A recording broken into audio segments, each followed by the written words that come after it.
ఒకవైపు ఎన్నికలు తరుముకొస్తున్నాయి, మరోవైపు చేతిలో చిల్లి గవ్వలేదు. జనాకర్షక సంక్షేమ పథకాలకు నిధులు భారీగా కేటాయింపు, పోలవరం ప్రాజెక్టు మినహా మిగిలిన ప్రాజెక్టులకు బిల్లులు పెండింగ్లోనే ఉన్నాయి. ఇచ్చిన హామీలు అమలు చేయాలంటే అప్పులు చేయాల్సిన ఆవశ్యకత ఏర్పడింది. డబుల్ డిజిట్ గ్రోత్ అంటూ మేకపోతు గాంభీర్యం ప్రదర్శిస్తున్న లోపల మాత్రం నిధుల లేమితో సతమతమవుతోంది. రైతు రుణమాఫీ అమలుకు బ్యాంకుల నుంచి రుణం తీసుకునేందుకు రెడీ అయ్యిందా?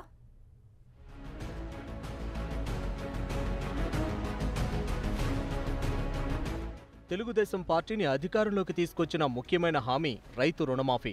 3 విడతల రుణాన్ని బ్యాంకులకు చెల్లించిన ప్రభుత్వం 4-5 విడతలకు మరో 8,000 కోట్ల రూపాయలు అవసరం ఉంది. చివరి 2 విడతల రుణం 8,000 కోట్ల రూపాయలను మాఫీ చేసేందుకు ప్రభుత్వం ఆర్థిక ఇబ్బందులు పడుతోంది. ఎన్నికలు సమీపిస్తూ ఉండడం రుణమాఫీ చేయాల్సిన ఆవశ్యకత ప్రభుత్వానికి ఏర్పడింది. దీంతో ప్రభుత్వం బ్యాంకుల నుంచి అప్పులు తీసుకోవాలని భావిస్తోంది.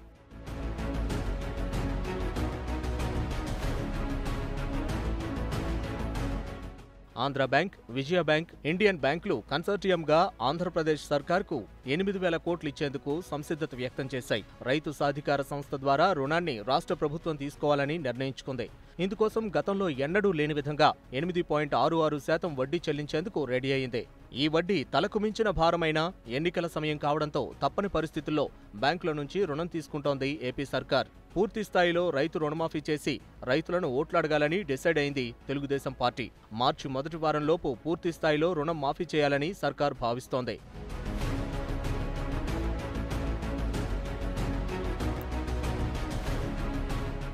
పెంచిన పెన్షన్లు, ప్రజలకిచ్చిన హామీలు, పోలవరం ప్రాజెక్టు నిర్మాణం, రాజధాని నిర్మాణానికి కేంద్రం నుంచి రావాల్సిన నిధులు ఆగిపోయాయి. పోలవరం ప్రాజెక్టు మినహా ఏ ప్రాజెక్టుకు బిల్లులు చెల్లించని ప్రభుత్వం కాంట్రాక్టర్లకు సర్ది చెబుతోంది. ఎన్నికల సమయంలో సంక్షేమ పథకాలకు బ్రేక్ పడితే ప్రభుత్వానికి చెడ్డ పేరు వచ్చే అవకాశం ఉంది. దీంతో ఎన్ని ఇబ్బందులు ఎదురైనా సంక్షేమ పథకాలను కొనసాగించాలని చంద్రబాబు భావిస్తున్నారు.